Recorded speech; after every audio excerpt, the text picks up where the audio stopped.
مولاي صل وسلم دائما أبدا على حبيبك خير الخلق كلهم. مولاي صل وسلم دائما أبدا على حبيبك خير الخلق كلهم. مولاي صل وسلم دائما أبدا. حضرت سیدنا ابراہیم علیہ السلام آپ کی زندگی کے مختلف واقعات قرآن مجید بیان کر رہا ہے، اور خیال آتا ہے دل میں کہ کتنے بڑے لوگ تھے کہ عمل وہ کرتے ہیں، کوئی گفتگو وہ کرتے ہیں، کام وہ کرتے ہیں، اور روایت خدا بیان کر رہا. کتنے عظیم لوگ تھے. کوئی مورخ نہیں ہے، کوئی صحافی نہیں ہے، کوئی دنیا دار ساتھی نہیں ہے. وہ تنہائیوں میں جا کر جہاں تیسرا فرد بھی نہیں ہے، وہاں بھی کوئی عمل کریں تو رب اس کو بھی بیان کر رہا. کس مقام میں ابدیت پر فائز ہو چکے تھے، کتنا قرب مل چکا تھا رب کے ہاں، اور رب ان کے واقعات کو جس محبت اور پیار کے ساتھ بیان کرتا ہے، پڑھ کر ایک دل میں عجیب سی کیفیت پیدا ہوتی ہے کہ یا رب العالمین، اتنی آزمائشوں میں گزرنے والا وجود، اتنے امتحانوں سے گزارا، لیکن جب ان کے مقام اور مرتبے کی طرف نظر جاتی ہے تو انسان کا سر جھک جاتا ہے کہ بڑے سے بڑا بھی جن کے سامنے جھک جائے. وہ شان ہے حضرت ابراہیم علیہ السلام کی. یہ دن انہی کی یادگار ہیں، یہ راتیں انہی کی یادگار ہیں. حج کی ابتدا ہو رہی ہے، سارے کا سارا حج ان کی یادگار ہے. قربانی کے لیے جگہ جگہ آپ کو لوگ قربانی کے جانور خریدتے نظر آ رہے ہیں. یہ سارے کا سارا عمل ایک گھرانے کا عمل ہے. اور ایک اور بات بھی ذہن میں رکھیے، حضرت ابراہیم علیہ السلام نبی ہیں. ان کا واقعہ بیان کرے سمجھ میں آتا ہے کہ اللہ اپنے نبی کے واقعات بیان کر رہا ہے، لیکن یہ گھرانہ کتنا عظیم گھرانہ ہے. اس گھرانے کا ایک ایک فرد کتنا کمال کا ہے کہ ان کی زوجہ محترمہ کوئی عمل کریں، قرآن اسے بھی اپنی نسبتیں دے دیتا. کتنی عظیم وہ خاتون حضرت سیدہ حاجرہ علیہ السلام، کتنی بڑی خاتون ہیں کہ عمل وہ، اور ان کا عمل کیا تھا. جب حضرت ابراہیم علیہ السلام چھوڑ کر گئے، باپ اپنے بچے اور بیوی کو چھوڑ کر گئے ایک صحرا میں، تو قرآن خود ان کے الفاظ کو ذکر کرتا ہے، وادٍ غیر ذی زرع عند بیتک المحرم، کہ ابراہیم علیہ السلام نے کہا یا اللہ میں چھوڑ کر جا رہا ہوں اپنی بیوی اور بچے کو ایسی وادی میں جہاں اگتا کچھ نہیں. یعنی یہ بات بڑی واضح بتا دی لوگوں کو کہ خیال کرنا جہاں کھانے کا سامان کوئی نہیں ہے. یہ نہ سمجھنا کہ کوئی اناج کے ڈھیر پڑے تھے ابراہیم چھوڑ گئے ہیں، کچھ نہیں ہے. وادٍ غیر ذی زرع، کوئی زراعت نہیں ہے. جب زراعت ہی نہیں تو کھانے کو کہاں سے ملے گا.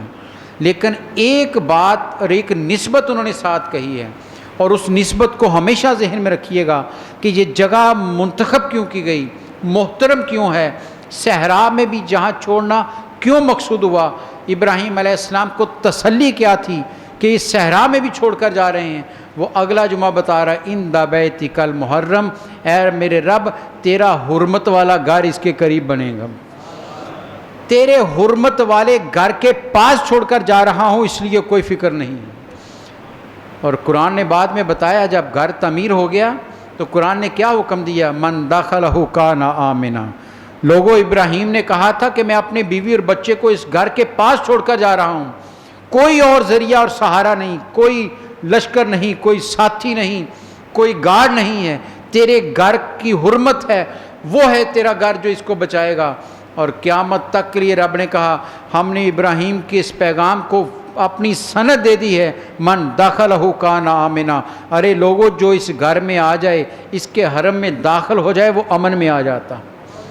جائے امن بنا دیا کہ ابراہیم علیہ السلام کس یقین کے ساتھ بیوی اور بچے کو چھوڑ کر گئے تھے، ورنہ کون صحرا میں چھوڑتا ہے. سوچئے تو صحیح، جہاں کچھ بھی نہ ہو، لکو دک صحرا ہے، چٹیل میدان ہے، سنگریزیں ہیں، دھوپ آگ برستی ہے، کون چھوڑتا ہے اپنے بچہ بھی وہ جو بڑھاپے کا سہارا ہے، بڑی منتوں کے بعد ملا ہے، کون چھوڑ کر آتا ہے؟ لیکن ابراہیم علیہ السلام نے کہا لوگوں دنیاوی سہارے نہ ڈھونڈو، اس گھر کی شان اور کعبے کی عظمت یہ ہے کہ جب کچھ بھی نہیں تھا تو میرے اور بچے نے جہاں ڈیرے لگائے تو رب نے ساری نعمتوں کے منہ اس طرف موڑ دیے تھے۔ موڑے یا نہیں موڑے؟ قیامت تک کے لیے جو دنیا میں نعمت پیدا ہوگی وہ کعبے میں ملے گی انسانوں کو، ہر نعمت وہاں پر ہے، کس دنیا کے ملک میں بھی ہو وہاں پہنچتی ہے۔ کیوں کہ رب نے کہا یہاں تو کچھ نہیں اگتا، لیکن اے خلیل تیرے نسبتوں سے ہم دنیا جہان کی نعمتیں یہاں جمع کر دیں۔ یہ کعبے کی شان بھی ہے اور کعبے کی عظمت بھی ہے۔ چھوڑ دیا کا حکم، جانے لگے تو حضرت حاجرہ نے پوچھا کہ آپ یہاں چھوڑ کر جا رہے ہیں اپنی رضا سے یا کوئی حکم ہے؟ کس کی مرضی سے چھوڑ کر جا رہے ہیں؟ تو حضرت ابراہیم علیہ السلام نے کہا رب کا حکم ہے۔ تو کیا فرمایا اس اللہ کی رضا پر راضی رہنے والی باندی نے؟ کہا کہ میرے سر کے تاج آپ اطمینان کے ساتھ لوٹ جائیے، بالکل پریشان نہیں ہونا، رب نے اجازت دی ہے، رب نے حکم دیا ہے تو آپ یقین کر لیجئے ہم اس کے حکم پر عمل کرنے والے ہیں، آپ کو پریشانی کی ضرورت نہیں ہے، اطمینان کے ساتھ لوٹ جائیے۔ چلے گئے، تھوڑا سا سامان دے گئے، کھانے پینے کا کتنا سامان دے کر جا، کوئی حد بندی نہیں کی تھی کہ اتنے دن چھوڑنا ہے، کوئی روایت موجود نہیں ہے کہ اللہ نے کہا ہو کہ 10 دن کے لیے چھوڑاؤ، 1 سال کے لیے چھوڑو، کوئی حد بندی نہیں ہے، کہا چھوڑاؤ۔ ابراہیم علیہ السلام کو تھوڑا سا کھانے کا سامان، تھوڑا سا پانی مشکیزے میں دے دیا، چلے گئے۔ روایت ہے کہ جب واپس گئے تو پلٹ کر بھی نہیں دیکھا، مڑ کر بھی نہیں دیکھا کہ کہیں بیٹے کی محبت مجھے کھینچ ہی نہ لے، چلے گئے۔ کتنے دن خوراک چلی ہوگی؟ چند دن کا سامان تھا، ختم ہو گیا، وہاں تو کچھ بھی نہیں ہے، خود کہہ کر گئے تھے یہ وادی ایسی جہاں اگتا کچھ نہیں۔ بچہ پیاس سے بلکنے لگا، اب ماں کی مامتا نے برداشت نہیں کیا کہ بیٹا پیاس سے بلکے، پانی کی تلاش میں گئی ہیں، کبھی ادھر گئیں کبھی ادھر گئی ہیں، قریب ہی پہاڑی تھی، کبھی اس پہاڑی کے اوپر چڑھتی ہیں کبھی اس پہاڑی کے اوپر جاتی ہیں، اور روایت کہتی کہ جب آپ پہاڑی کی اوپر جاتی جیسے جیسے جا رہی تھی مڑ مڑ کر بچے کو دیکھ رہی تھی کہ بچے کو کوئی نقصان نہ ہو۔ ایک پہاڑ کے دامن میں سایہ کر کے حضرت اسماعیل کو لٹایا ہوا ہے، اور ماں پانی کی تلاش میں جاتی ہے، واپس آتی ہے تو راستے میں تھوڑی سی جگہ گہرائی کی آتی ہے، بیٹا نگاہوں سے اوجھل ہوتا ہے، حضرت حاجرہ تیزی سے بھاگتی ہیں کہ جلدی سے گزر جاؤں تاکہ بیٹا نظر آ جائے۔ ماں کی محبت بیٹے کے لیے، ماں کی مامتا تڑپی بیٹے کی پیاس کے لیے، رب کو یہ ادا کتنی پسند آئی ہے، کتنی پسند آئی ہے۔ صفا اور مروہ پر کوئی اور چیز نشانی قیامت سے لے کر آج تک کوئی اور نشانی نہیں ہے، کوئی اور اس کی فضیلت نہیں ہے، ایک ہی نشانی اس کی ہے کہ جہاں حضرت حاجرہ نے چکر لگائے تھے، بیٹے کی پیاس کو بجھانے کے لیے پانی کی تلاش میں بھاگی تھیں، رب نے کہا سنو، ارے جو ہماری رضا پر راضی رہنے والے ہوتے ہیں، جو ہماری رضا پر اپنے سر کو جھکا دیتے ہیں، ہم ان کے ایک ایک عمل کو زندہ رکھتے ہیں۔ ان الصفا والمروۃ من شعائر اللہ، قرآن پکارتا ہے لوگوں، اور تاکید کے صیغے کے ساتھ، بے شک، شک نہ کرنا اس میں، صفا اور مروہ اللہ کی نشانیوں میں سے نشانیاں، شاعر اللہ کہا ہے، اللہ کی نشانیاں ہیں۔ کیا نشانی ہے وہاں پر؟ کعبہ تو الگ بنا ہے، حتیم تو الگ ہے، زمزم تو الگ ہے، کیا نشانی؟ نشانی فقط یہ ہے کہ اللہ کی بندی اس پر دوڑی ہے، اس کی رضا پر رہنے والی خاتون نے اپنے پاؤں لگائے ہیں، کہا رب نے کہا یہ میری، اب اس کی نہیں میری نشانی بن گئی ہے۔ اور قرآن نے دوسری جگہ بڑی خوبصورت بات کہی، وَمَن يُعَظِّمْ شَعَائِرَ اللَّهِ فَإِنَّهَا مِن تَقْوَى الْقُلُوبِ، اور کما قال، فرمایا جو ان شاعر کی تعظیم کرتا ہے، احترام کرتا ہے، رب کہتا انہی کا دل جو ہے وہ تقوی والوں کا ہوتا ہے، تقوی انہی دلوں میں ہے جو ان کی عزت کرتا ہے۔ میرے نبی صلی اللہ علیہ وسلم حج کے لیے تشریف لائے، امام الانبیاء حج کے لیے تشریف لائے، صحابہ کہتے ہیں ہم آپ کے ایک ایک عمل کو دیکھ رہے تھے کہ جو آپ کریں گے ہم کریں گے۔ آپ طواف کیا، صحیح پر آئے، صفا سے شروع کیا، مروہ کی طرف جانا ہے. صحابہ کہتے ہیں سرکار نے چلنا شروع کیا، تھوڑا سا آگے گئے، سرکار کے قدم تیز ہو گئے، تیز قدم ہو گئے، جیسے کوئی بھاگتا ہے. ہم نے کہا یا رسول اللہ صلی اللہ علیہ وسلم، ہم نے آج تک آپ کو تیز قدموں سے چلتے نہیں دیکھا، یوں تیزی سے دوڑتے نہیں دیکھا، آج کیا ماجرا ہو گیا؟ فرمایا تمہیں خبر نہیں میری دادی ہاجرہ جہاں تیز قدموں سے بھاگی تھی. قیامت تک کے لیے اپنی سنت بنا دیا کہ اب قیامت تک جو عمرہ اور حج کے لیے آئے گا اس کا حج اور عمرہ مکمل نہیں ہوگا جب تک ان قدموں پر تیز نہیں بھاگے. کتنی محترم خاتون ہے، کتنی عظمتوں والی خاتون ہے وہ، یہ گھرانہ کتنا عظیم ہے. اور ماں دوڑی ہے، بچہ چھوٹا سا ہے، ابھی دودھ پیتا بچہ ہے، وہ رو رہا ہے اور روتے ہوئے اپنے پاؤں زمین پر ایڑیاں رگڑی ہیں. قربان جائیں حضرت اسماعیل علیہ السلام کی ایڑیوں کے قربان جائیں. کتنی عظمت ہے کہ رب نے ان ایڑیوں کے نیچے سے جو چشمہ نکالا ہے. حضرت حاجرہ نے دیکھا 7ویں چکر پر پانی ہے، باغی ہوئی آ گئی، اور سرکار مسکرا کر فرمایا کرتے تھے، فرمایا میری دادی باغی ہوئی آئی اور آ کر اس پانی کے گرد منڈیر بنا دی کہ پانی ضائع نہ ہو جائے. سرکار نے فرمایا صحابہ سنو، خدا کی ذات کی قسم اگر میری دادی وہ منڈیر نہ بناتی تو یہ پانی پوری دنیا میں چھا جاتا. فرمایا انہوں نے روک لیا، رب نے کہا تم نے روک لیا، ہم یہیں تک محدود کر دیں گے، جس نے پینا یہاں پہنچے گا، اگر نہ روکتی تو پوری دنیا میں یہی پانی پہنچتا. اور پانی کتنا مقدس پانی ہے. ایک نبی جو ابھی بچہ ہے، ابھی نبی نہیں بنا، بچہ ہے، اس کے پاؤں کی عظمت کتنی ہے، ان کی ایڑیوں کی شان کتنی ہے کہ جہاں وہ رگڑ دیں چشمہ پھوٹے، اس چشمے سے نکلنے والے پانی کو میرے سرکار نے کیا فرمایا؟ سرکار نے طواف کیا، زمزم پر آ کر کھڑے ہو گئے، پانی کھڑے ہو کر پیا.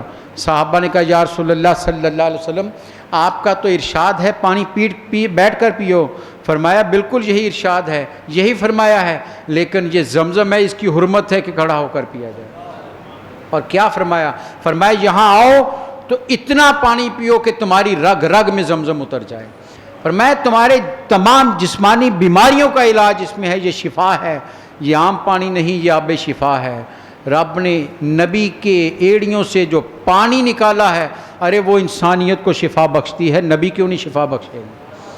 اور یہ تو نبی ہیں جو امام الانبیاء ہیں، جو نبیوں کے سردار ہیں. ان کی شان کیا ہے؟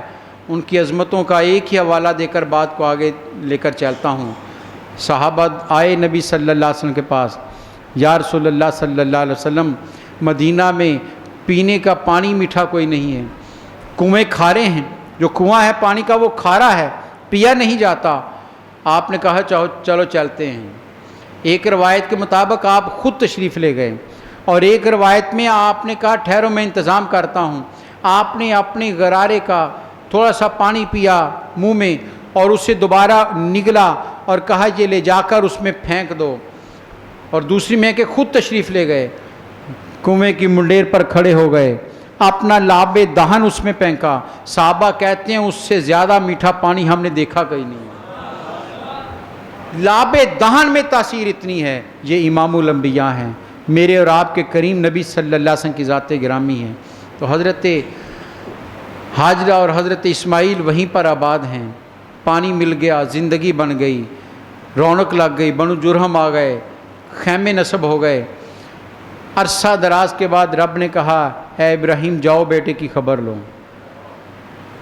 بعض روایات کے مطابق 13 سال کی عمر ہو چکی تھی حضرت اسماعیل علیہ السلام، بعض 9 بھی کہتے ہیں، یعنی 10-11 سال کے ہو چکے تھے. اتنا عرصہ باپ واپس ہی نہیں آئے. اب حکم ملا کہ جاؤ دیکھو. پہنچے تو قرآن ان کے آنے کا ذکر کر رہا ہے. اب باپ پہنچا ہے تو قرآن کہتا ہے فلما بالغ معہ السعی، کہ جب وہ اسماعیل علیہ السلام اس عمر کو پہنچ گئے، اس عمر کو پہنچے جب وہ باپ کے ساتھ دوڑنا شروع کر دیا، تیز قدم چلنے لگ گئے. کیا مطلب وہ جوان ہونے لگے، بڑے ہونے لگے. وہ حضرت ابراہیم علیہ السلام تشریف لے آئے. سوئے، رات خواب میں ایک منظر دیکھا، باپ نے ایک منظر دیکھا خواب میں. صبح بیٹے کو بلایا، اب ایک باپ اپنے بچے کو خواب سنا رہا ہے، تیسرا کوئی فرد نہیں ہے، رب قرآن میں بیان کر رہا ہے، رب اسے قرآن میں بیان کر رہا ہے، یا بنیا، اے میرے بیٹے، کیا محبت سے بلایا، اے میرے بیٹے، ابراہیم پکارے اے میرے بچے، انی ارا، بے شک میں نے دیکھا ہے، فی المنام میں، خواب میں، نیند کے عالم میں، نیند کے عالم میں نے دیکھا ہے، کیا دیکھا ہے، انی اذبحک، کہ میں تجھے ذبح کر رہا ہوں۔ بیٹے میں نے نیند کے عالم میں ایک منظر دیکھا ہے کہ میں تجھے ذبح کر رہا ہوں، فانظر ماذا تری، بتاؤ تیری رائے کیا ہے۔ علماء نے یہاں رک کر بڑی بحثیں کی ہیں، اس ابراہیم علیہ السلام نے پوچھا کیوں بیٹے سے، جب اللہ کا حکم مانتے تھے تو پھر پوچھا کیوں؟ وہ کہتے ہیں اس لیے لوگوں کو بتانا تھا کہ لوگوں میں ہی تیار نہیں تھا، یہ بیٹا بھی اس قربانی پر تیار تھا، یہ نہ سمجھنا میں نے زبردستی کی ہے، میں نے بیٹے سے پوچھا ہے، حق دیا اسے، تو کیا رائے رکھتا ہے، اور بیٹا بھی قربان جائیں۔ کیا بیٹا ہے وہ، 10-11 سال باپ نے صحرا میں چھوڑا ہے، واپس نہیں آیا، واپس آیا ہے تو خواب سنا رہا ہے کہ تمہیں ذبح کر رہا ہوں۔ لیکن حضرات گرامی، جن گھروں میں بچوں کی تربیت اچھی ہوتی ہے وہ بچے باغی نہیں ہوتے ہیں۔ آج المیہ بڑا سنایا جاتا ہے، بچہ باپ کی نہیں سنتا، ماں کی نہیں سنتا۔ ہم نے باپ اور ماں کی حیثیت سے اسے کبھی اپنے پاس بٹھایا کب ہے؟ کب اس سے اپنی محبتیں بخشی ہیں؟ ہم تو اسے دولت پر لگاتے ہیں، جاؤ کام پر چلے جاؤ، کب آتا ہے کوئی کبھی پوچھا نہیں، کہاں رہتا ہے کبھی نہیں پوچھا۔ پھر کہتے ہیں بچہ بگڑ گیا ہے، ارے کبھی پدرانہ شفقت سے اسے ساتھ بٹھایا ہو، کبھی ماں کی مامتا نے اسے محبت کے اس پر محبتیں نچھاور کی ہوں، تو کبھی بچے باغی نہیں ہوتے۔ اسماعیل علیہ السلام کا واقعہ بیان کر کے قرآن ہر باپ کو، ہر ماں کو پیغام دیتا ہے، اپنی اولاد کی تربیت کرنی ہے تو حضرت ہاجرہ جیسی کرو۔ باپ نہیں ہے، 10 سال تک باپ نہیں آیا، خبر بھی نہیں پوچھی، صحرا میں چھوڑا ہے، لیکن ماں نے کتنی تربیت کی ہے کہ اس باپ کو جس نے پوچھا بھی نہیں 10-11 سال، بیٹا کتنا مؤدب ہے باپ کا، کتنا اس کے سامنے جھکا ہوا ہے، کتنا فرما بردار ہے کہ بیٹا کہتا ہے کالا، اسماعیل علیہ السلام پکارتے ہیں یا اباتے، اے میرے ابا جان، افعل ما تؤمر، کر گزریے جو آپ کو حکم ملا، کر دیجئے جو آپ کو حکم ملا ہے۔ بیٹا بھی پہچانتا ہے کہ یہ خواب نہیں، یہ اللہ کا حکم ہے، جو حکم ملا ہے کر دیجیے۔ اب آپ مجھ سے پوچھنے میں کیا کروں گا، ذبح تو میں نے ہونا ہے، میں اپنی رائے دے رہا ہوں، کیا دے رہا ہوں، ستجدنی انشاءاللہ من الصابرین، اگر اللہ نے چاہا تو آپ مجھے بہت جلد صبر کرنے والوں میں سے پائیں گے۔ یہاں بھی ایک پیغام ہے حضرات گرامی، یہ جملے 3-4 لفظ ہیں لیکن ان میں بہت بڑا پیغام ہے۔ ابراہیم علیہ السلام نبی ہیں، اسماعیل علیہ السلام بھی نبی ہیں، لیکن عاجزی اور انکساری کس مقام پر ہے؟ یہ نہیں کہا کہ آپ مجھے صبر کرنے والا پائیں گے، نہیں، فرمایا اگر اللہ نے چاہا تو میں صبر کرنے والوں میں سے ہوں گا۔ اللہ کا نبی اللہ پر کتنا اعتماد کرتا ہے، ہر بات پر اللہ پر راضی رہنے والا۔ فرمایا میں کتنے دعوے کر لوں، شیطان کسی بھی وقت مجھے بہکا سکتا ہے، ہاں میرے رب نے چاہا تو میں صبر کرنے والوں میں سے ہو جاؤں گا۔ اور یہ ذہن میں کہ سورہ یوسف پڑھتے ہیں آپ، ہم تو بڑی زیب داستان کے لیے پڑھتے ہیں کہ بڑا اس میں محبت کی داستان ہے، یہ ہوا، قرآن نے خود واقعہ بیان کیا سورہ یوسف میں، اور اس میں جب الزام لگایا حضرت یوسف علیہ السلام پر، بند کمرے میں، چاروں دروازے، سب دروازے بند ہیں، چاروں طرف سے راستہ بند ہے، اور عزیز مصر کی بیوی حملہ کر رہی ہے، دعوت گناہ دے رہی ہے، حضرت یوسف علیہ السلام اسے جھٹک دیتے ہیں، اس کی طرف نگاہ غلط بھی نہیں ڈالتے۔ کردار صاف تھا، کردار پر اعتماد تھا، لیکن پڑھیے قرآن مجید کو، وہاں پر حضرت یوسف علیہ السلام نے کیا جملہ بولا، آپ نے کہا اگر اللہ میرا مجھے نہ ہمت دیتا تو میں نہیں بچ سکتا تھا، اگر میرا اللہ مجھے ہدایت نہ دیتا، وہ میرا ہاتھ نہ پکڑتا، میں کبھی بچ نہیں سکتا۔ یہ بتا دیا لوگوں اپنی ذات پر اعتماد نہ کرو، کتنی بھی تمہارے پاس وسائل ہوں، طاقت ہو، ہر موقع ہو، پھر بھی اللہ کی ذات پر یقین رکھو. کیوں؟ سب کچھ بھی سامنے پڑا ہو، اگر اس کی رضا نہیں تو لقمہ منہ میں نہیں آ سکتا. اس لیے حضرت اسماعیل علیہ السلام کہہ رہے ہیں ستجدنی انشاءاللہ من الصابرین، اگر اللہ نے چاہا تو مجھے صبر کرنے والوں میں سے پائیں گے. اب کیا ہوا؟ باپ مطمئن ہو گیا کہ بیٹا تیار ہے، کوئی مسئلہ نہیں، انہی کی طرف سے فکر تھی. اگلے دن صبح لیا ساتھ، گھر سے نکلے حضرت ابراہیم علیہ السلام، بیٹا ساتھ ہے. حضرت ہاجرہ کو نہیں بتایا کہ کس کام کے لیے جا رہے ہیں. شیطان نے دیکھا کہ موقع بڑا زبردست ہے، کہتے ایک انسانی شکل میں حضرت ہاجرہ کے پاس گیا. کیا خاتون تجھے خبر ہے تیرا شوہر تیرے بچے کو کہاں لے جا رہا ہے؟ کہا باپ ہے، باہر کام سے لے کر گیا ہے. کہا نہیں، وہ اسے ذبح کرے گا. پوچھا کیوں؟ کہا اس لیے کہ رب کا حکم ہے. تو حضرت ہاجرہ نے کہا ارے دفع ہو جا، تو لعین لگتا ہے، ارے رب کے حکم پر 100 اسماعیل بھی قربان ہے.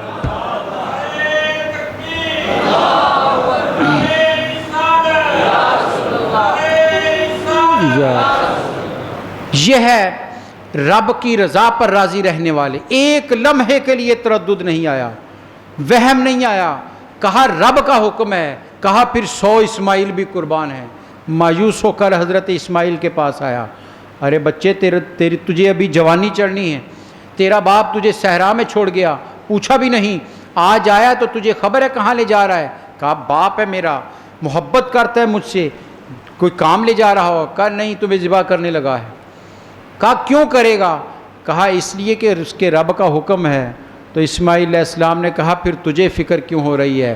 اگر رب کا حکم ہے تو اسماعیل اس کے لیے تیار ہے. وہ بھاگا ہوا حضرت ابراہیم علیہ السلام کے پاس آیا کہ ابراہیم کیا ہو گیا؟ بوڑھے ہو چکے ہو، 100 سال سے زائد عمر ہے، بڑھاپے کا ایک ہی سہارا بیٹا ہے، اور اسے بھی ایک خواب کی نظر کر رہے، خواب آتے رہتے ہیں، کیوں کرنے لگے ہو؟ حضرت ابراہیم علیہ السلام نے کہا تو شیطان مردود ہے، بھاگ جا، رب کے حکم کے آگے کوئی چیز رکاوٹ نہیں بن سکتی ہے. تینوں جگہ سے مایوس ہوا. یہ 3 جگہیں رب کو ان کے اس گھرانے کے عمل کتنے پسند آئے ہیں، کتنے پسند آئے. فرمایا جب تک بھی حاجی ہاتھ پر کنکر نہیں مار لیتا اس کا حج مکمل نہیں ہوتا. 3 شیطانوں پر جب تک کنکر نہیں برسا دیتا اس کا حج مکمل نہیں ہوتا. ارے واقعہ تو ایک دفعہ ہوا تھا، آج ہر سال کیوں دہرایا جاتا ہے؟ اس لیے کہ انسانوں کو یاد رہے کہ لوگوں شیطان کس طرح پہلو بدل بدل کر حملے کرتا ہے. کبھی ماں کی مامتا کے ذریعے، محبت کے ذریعے حملہ کرتا ہے، کبھی دنیا کی رنگینیاں دکھا کر حملہ کرتا ہے، کبھی بڑھاپے کا سہارا دکھا کر حملہ کرتا ہے. دیکھ لو تینوں عمروں میں یہ لوگ تھے، لیکن کس طرح شیطان سے اپنے آپ کو محفوظ رکھا ہے. اب جو بھی حاجی آئے یہاں کھڑے ہو کر اس پر کنکر برسائے اور دل میں ارادہ کر کے جائے کہ شیطان کسی بھی رنگ میں آئے میں اس کے قابو نہیں آؤں. یہ پیغام تھا. اس میں ہم نے پیغام بلا دیا. ہم نے ایک رسم رکھی ہے کہ کنکر برسانے ہیں. پیغام کو ذہن میں رکھیے گا کہ شیطان کسی بھی شکل میں آئے اس کے ورگلانے میں نہیں آنا. چلے مینا میں پہنچ گئے. کہاں کعبہ، کہاں مینا، میلوں آگے نکل آئے. جب دیکھا کوئی بھی نہیں رہا ایک پہاڑ کے دامن میں، اب تیاری شروع کی ہے. اور قربان جائیں اس تیاری کو میرا رب بھی بیان کر رہا ہے، رب بھی بیان کر رہا ہے. تیسرا فرد دیکھنے والا نہیں ہے. ایک ذبح ہونے کے لیے تیار ہے اور ایک ذبح کرنے کے لیے تیار ہے. ایک باپ ہے اور ایک بیٹا ہے، تیسرا کوئی بھی موجود نہیں ہے. لیکن رب کہہ رہا ہے جو میری رضا میں تم چھپ کر بھی کام کرو گے میں اسے جانتا ہوں، میں اسے پہچانتا ہوں. قرآن پکارا کیا؟ قرآن فلما اسلم، تسنیہ کا صیغہ استعمال کیا قرآن نے. فرمایا وہ دونوں ہمارے حکم پر جھک گئے، دونوں ہی جھک گئے. یہ نہیں کہ ابراہیم جھکے ہیں، قرآن نے سند دے دی، مہر لگا دی، دونوں جھک گئے. ارے باپ بھی جھکا ہے تو بیٹا بھی قربان ہونے کو تیار ہے. یہ فیضان نظر تھا، یا کہ مکتب کی کرامت تھی. اقبال چیخا ہے جہاں پر یہ فیضان نظر تھا یا کہ مکتب کی کرامت تھی؟ سکھائے کس نے اسماعیل کو آداب فرزندی؟ یہ آداب کس نے سکھا دیے؟ لوگوں یہ مکتب کی کرامت نہیں، یہ فیضان نظر ہے، یہ وہ کرامت نظر کی ہے۔ کسی صاحب نظر کے پاس بیٹھا کرو، تمہارے بھی حالات بدل جائیں گے۔ تو اقبال کہتا ہے یہ نظر کا کمال ہے کہ اسماعیل علیہ السلام کس طرح آداب فرزندی نبھا رہے ہیں۔ قرآن کہہ رہا ہے فلما اسلما، وہ دونوں تیار ہو گئے۔ اب کیا کیا؟ علماء لکھتے ہیں حضرت ابراہیم علیہ السلام نے حضرت اسماعیل علیہ السلام کو لٹایا تو حضرت اسماعیل علیہ السلام نے کہا ابا جان آپ میرے ہاتھ پاؤں باندھ لیجئے، کہیں شدت تکلیف سے میں تڑپوں اور آپ کو مشکل نہ بن جائے۔ ذبح ہونا ہے، مشکل مرحلہ ہے، زندگی نکلنی ہے، موت آنی ہے، کہیں اس عالم میں بھی نہ ڈگمگا جاؤں، میرے تڑپنے کو دیکھ کر کہیں آپ کے اندر محبت جو ہے وہ جوش نہ مارے، باندھ دیجیے۔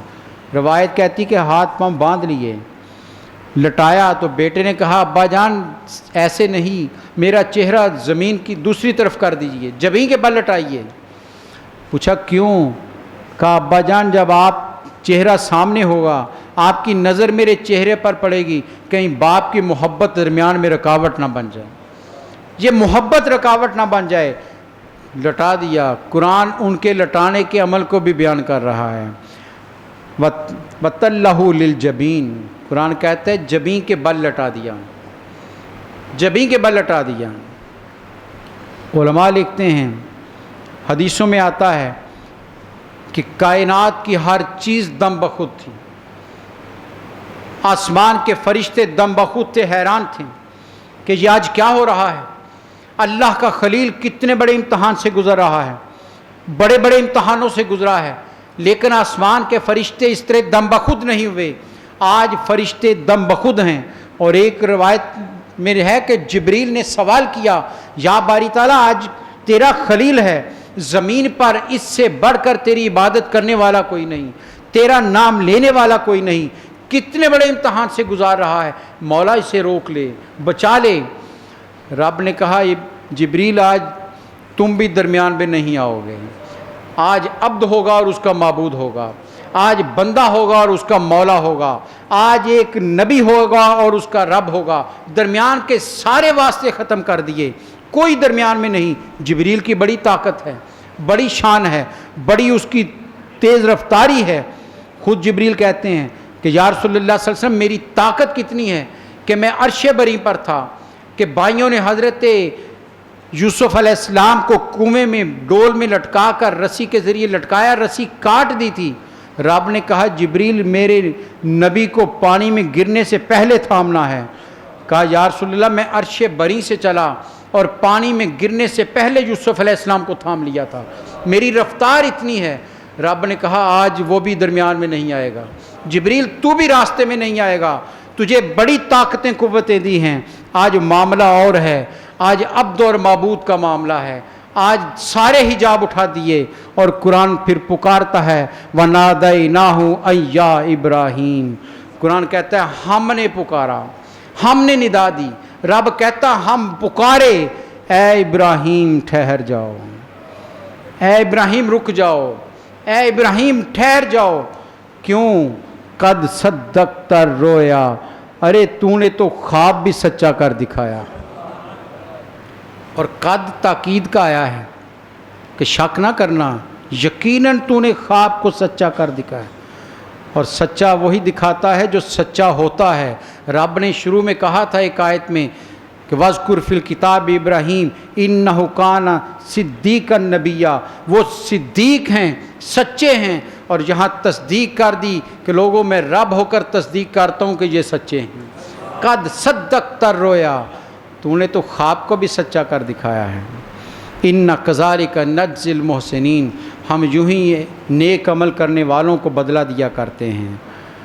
اِنَّ هَذَا لَهُوَ الْبَلَاءُ الْمُبِينُ، قرآن پڑھیے قرآن کیا کہہ رہا ہے۔ قرآن کہتا ہے لوگوں یقیناً یہ بہت بڑی آزمائش تھی، بہت بڑی آزمائش تھی، بلاء مبین، بڑی واضح آزمائش تھی۔ اس سے بڑی آزمائش کیا ہو سکتی ہے؟ لوگ دولت چھوڑ دیتے ہیں، لوگ گھر بار چھوڑ دیتے ہیں، لوگ جائیدادیں قربان کر دیتے ہیں، لوگ اپنی جان کے لیے اولاد بھی قربان کر دیتے ہیں، چھوڑ دو اولاد کو، ارے یہاں ابراہیم علیہ السلام رب کے حکم پر اولاد کو ذبح کر رہے ہیں۔ اس سے بڑا امتحان دنیا میں کسی پر نہیں آیا جو حضرت ابراہیم علیہ السلام پر آیا ہے۔ لیکن کتنے سچے تھے وہ۔ قرآن مجید نے 3 جگہ حضرت ابراہیم علیہ السلام کا ذکر کیا اور درمیان کے واسطے سارے ختم کر دیے۔ جب آگ میں پھینکا گیا، جبریل آئے تھے راستے میں کہ حل لک حاجۃ یا ابراہیم، ابراہیم علیہ السلام کوئی حاجت ہو تو بتائیے۔ کہا تجھ سے نہیں، اللہ سے ہے، بندہ ہوں۔ کہا پھر دعا کیجئے۔ فرمایا میرے دل کے حال کو وہ بہتر جانتا ہے، میرے دل پر اس کی نظر ہے، اور اس کیفیت میں مجھے لطف آ رہا ہے کہ میرا رب مجھے دیکھ رہا ہے، اس کیفیت کو میں لطف اندوز ہو رہا ہوں۔ چلا گیا، وہ چلے گئے آگ میں۔ سارے پریشان تھے کہ اتنی بڑی آگ جسے جلانے والے بھی قریب نہ آئیں۔ روایات میں اتنی حدت تھی کہ اوپر سے جو پرندہ گزرتا تھا وہ بھی جل کر نیچے گر جاتا تھا، ایک فرد کو جلانا تھا۔ لیکن قرآن کیا پکارتا ہے کہ ہم نے پھر جبریل نہیں بھیجا، ہم نے کیا کہا؟ قلنا، ہم نے کہا یا نارو، اے آگ، رب براہ راست آگ کو مخاطبہ، قلنا یا نارو کونی بردم و سلاما علی ابراہیم، اے آگ ٹھنڈی ہو جا اور سلامتی والی ہو جا میرے ابراہیم علیہ السلام۔ اور کہتے 14-15 دن ابراہیم علیہ السلام رہے آگ میں۔ نمرود اپنے محل کے مینار کے اوپر سے دیکھنے کے لیے چڑھا، اس نے دیکھا کہ کیا بنا ہے۔ کبھی کبھی پڑھ کے خیال آتا ہے خبر اسے بھی تھی کہ یہ نبی ہیں، یہ جل نہیں سکتے، ورنہ ایک بندے کو جلانے میں اسے دیکھنے کی کیا ضرورت تھی؟ وہ اسے خبر تھی کہ اگر نبی ہے تو جلا نہیں ہوگا۔ یہی تو ہمارا ایمان ہے، ارے نبی کیا جلے، جو ان کا امتی بن جائے وہ نہیں جلتا ہے۔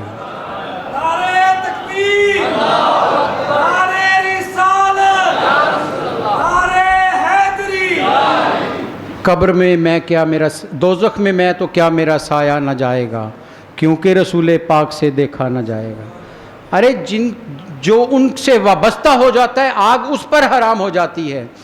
اس نے اوپر سے دیکھا تو حضرت ابراہیم علیہ السلام تخت پر تشریف فرما، وہ حیران ہو گیا، اوپر سے آواز دی ابراہیم یہ کیا ماجرا ہے؟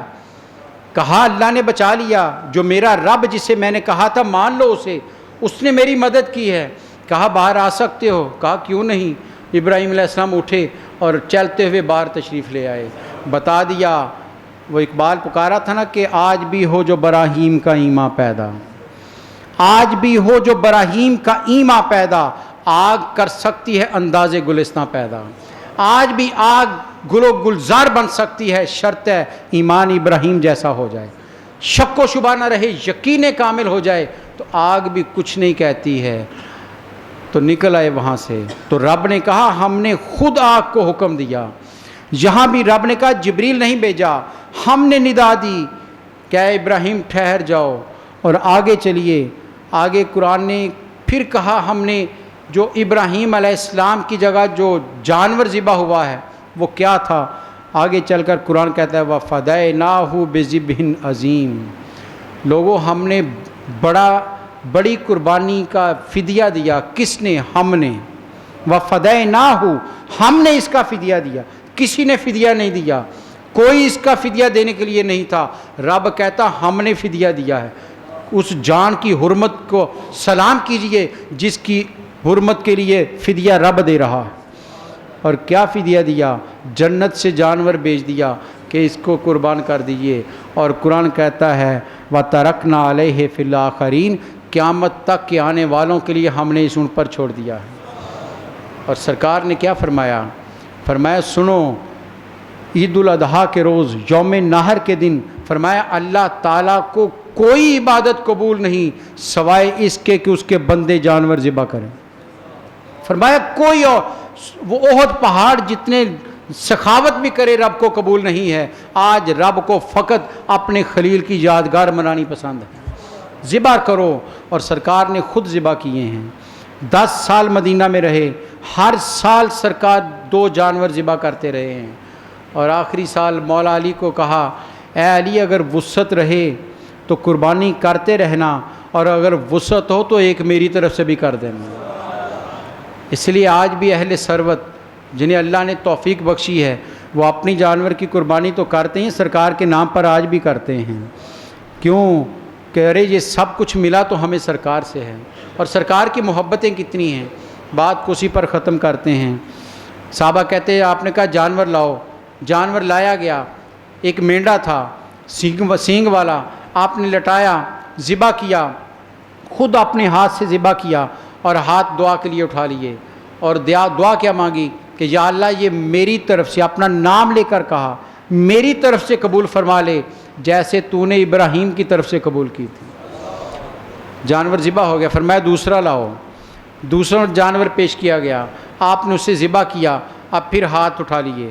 صحابہ کہتے ہیں ہم مشتاق تھے کہ اب کس کی طرف سے ہوا ہے، قربان جائیں۔ حضرات گرامی یہی تو نبی کی محبت ہے، یہی تو ہمارا ایمان ہے کہ ہم کچھ نہیں ہیں، اگر کچھ ہے تو میرے نبی کا کرم ہے، ان کی کرم فرمائیاں ہم پر ہیں تو ہم زندہ ہیں۔ سرکار نے جانور ذبح کیا، ہاتھ اٹھائے، فرمایا یا اللہ یہ جانور جو ذبح کیا ہے میں نے، یہ میری امت کے ناداروں کی طرف سے ہے۔ ارے وہ کتنا ہمدرد رسول ہے، کتنا محبت کرنے والے رسول۔ فرمایا قیامت تک کے لیے آنے والے غریبوں کی طرف سے میں کر رہا ہوں۔ کتنے خوش قسمت ہیں وہ لوگ ارے جن کی طرف سے سرکار قربانیاں دے رہے ہیں۔ کتنا احساس ہے سرکار کو اپنی امت کا، کتنی محبت اور الفت ہے اپنی امت کے ساتھ۔ تو پھر کیوں نہ ایسے نبی سے ٹوٹ کر پیار کیا جائے، پھر کیوں نہ ماں باپ سے بڑھ کر اس نبی سے محبت کی جائے، سب کچھ قربان کر دیا جائے۔ ارے جو ہم غریبوں کو نہیں بھولے، جو نہ بھولا ہم غریبوں کو رضا، ذکر اس کا اپنی عادت کیجئے، ان کا ذکر اپنی عادت کر لیجئے۔ تو ابراہیم علیہ السلام نے قربانی کی، سرکار نے اس پر عمل کر کے بتا دیا کہ اب قیامت تک جسے وسعت ہوگی، جسے طاقت ہو وہ قربانی کرے۔ اور یہ مسئلہ بھی سن لیجئے، قربانی کے لیے صاحب نصاب ہونا ضروری ہے، لیکن اس میں وہ شرط نہیں کہ سال بھر مال پڑا رہے، وہ زکوٰۃ میں ہے۔ قربانی کے لیے 3 دنوں میں جب بھی اس کے پاس اتنا مال آ گیا کہ وہ صاحب نصاب ہو گیا ہے، قربانی واجب ہو جاتی ہے۔ 3 دنوں میں جس وقت بھی اس کے پاس اتنی دولت آ گئی جو حاجت اصلیہ سے زائد ہوگی تو اس پر قربانی واجب ہو جائے گی، قربانی لازمی کرنی پڑے گی۔ اور سرکار نے فرمایا رب کو اس کے علاوہ اس دن کوئی اور عمل قبول نہیں ہے۔ اس لیے کوشش کیجئے گا کہ جہاں اتنے خرچ ہم کرتے ہیں، بے تحاشا فضول خرچیاں کرتے ہیں، تو ہمیں کوشش کر کے قربانی کا، علماء تو یہاں تک فتویٰ دیا ہے اگر کسی کو امید ہو کہ کچھ دنوں کے بعد پیسے مل جائیں گے، آ جائیں گے، وہ قرض پکڑ کر بھی قربانی کر دے کہ پیسے آنے والے ہیں، قربانی کر دے کہ اس عمل سے پیچھے نہ رہ جائے۔ یہ اتنا رب کو قبول ہے، اس لیے ہر فرد اس میں حصہ لے، کوشش کریں کہ بڑھ چڑھ کر قربانی میں حصہ لیا جائے، نمود و نمائش نہیں ہے۔ ابراہیم علیہ السلام اتنی دور چلے گئے تھے گھر سے، 7-8 میل دور چلے گئے، تیسرا فرد کوئی نہیں تھا، رب نے وہاں بھی کی ہوئی قربانی کو قبول کیا یا نہیں کیا ہے، اس لیے پیش تو اسے کرنا ہے۔ سرکار نے فرمایا حضرت فاطمہ سے قربانی کی، فرمایا فاطمہ تیزی سے اس کے سامنے آؤ، جلدی سے اس کے سامنے آ جاؤ جانور کے۔ پوچھا یا رسول اللہ کیوں؟ فرمایا اس کا قطرہ بعد میں زمین میں گرتا ہے، کرنے والے کی سارے گناہ معاف کر دیے جاتے ہیں، فرمایا اس کے گناہ معاف کر دیے جاتے ہیں۔ اور صحابہ نے پوچھا یا رسول اللہ صلی اللہ علیہ وسلم اس کا کیا اجر ملے گا؟ فرمایا قربانی کے جانور کے ایک ایک بال پر اللہ نیکی عطا کرتا ہے، ایک ایک بال پر نیکی عطا کرتا ہے۔